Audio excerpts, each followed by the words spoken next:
and after all of the suffering that the people involved have been exposed to, then we'll never learn. And, you know, we're dealing with a very serious problem right now. It's a problem which has a moral and a political dimension. The moral dimension is illustrated by the front page photograph on today's Washington Post. There are two women shown there. One is an Arab woman who is grieving because she just lost 4 daughters. 5, actually. Or 5 in the bombing. Her daughters. And there is a grieving Israeli woman because there was a Hamas rocket that hit the town in which she lives, and she's being consoled by a policeman. We can't be indifferent to that.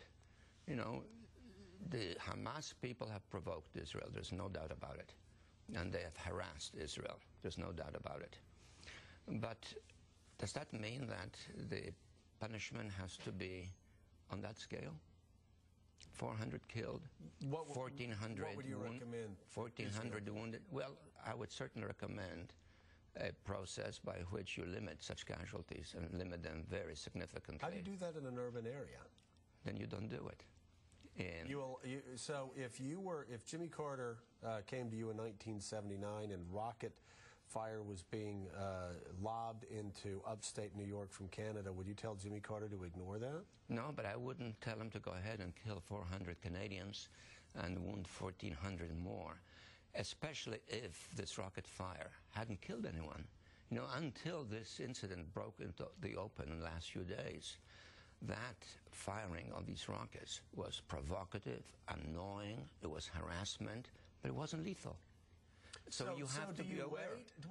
Do you wait until a Hamas rocket lands in the middle of the school and kills 400 Israeli children before you act? First of all, you know, how likely is that? It was going on for months and months and months. And I think there are many ways of dealing with that problem. One would be to seize the territories from which the rockets emanate. Apparently, it was one of the more radical groups that Hamas was tolerating. And I agree, Hamas is responsible politically for what has happened. But still, there has to be a sense of proportion. Because if there isn't, then one has to think of the consequences. What, in the light of what has been happening, are now the prospects for a genuine accommodation between the Palestinians and the Israelis? What kind of emotions does it leave behind? Where does it leave the Palestinian Authority, which is moderate, which is trying to negotiate with the Israelis, and the Israelis are negotiating with it? Where does it leave it? It makes it look like a bunch of quislings and satellites. Look at the impact of all of this on those governments that are helpful to the peace process, like Egypt, Jordan. Are they being helped by this? Are they being undermined? Look at the attitude of the Arab masses in the Middle East. Are they being radicalized? Look how Iran is beginning to benefit from all of this. You know, political consequences, moral consequences have to be weighed very carefully. And let's look at the international community for a minute, because this does happen time and again. You can have Hezbollah firing rockets into northern Israel, provoking a response. Israel overreacts in the eyes of the world community. The same thing happens here. At what point does the United Nations, though, step in earlier, before the Israeli response, and other international organizations step in, aggressively condemning Hamas or Hezbollah for firing rockets into Israel? Because we never get the response from the world community, it seems. It certainly doesn't make it to the front page of the newspapers until Israel responds to the initial attack. And at that point, it's too late. I wouldn't hide so much behind the international community, because what is the international community? It has some collective weight, but it really doesn't have any real influence. I think what we have to ask ourselves is, what have we done to bring about peace between Israel and the Palestinians? And look at the last 8 years. We have relied on force. We have stopped being the mediators. We have become very partial. And we have essentially observed the situation as it deteriorates. We're going to have another block, and we can talk about that. But I want to go back, though, to the question. What do we do the next time Israel is attacked from an outside force? What do we do at that point? That's the wrong question. No, that's not the wrong question, well, because we never get the condemnation of Hamas or Hezbollah. It's always after Israel responds to defending itself. No, it's not. The problem is that this conflict has lasted for years, and the United States has been largely passive. So the right question is not what do we do when things break down. The right question is what do we do to avoid a breakdown by being engaged seriously in the peace process. And for the last 8 years, we haven't been.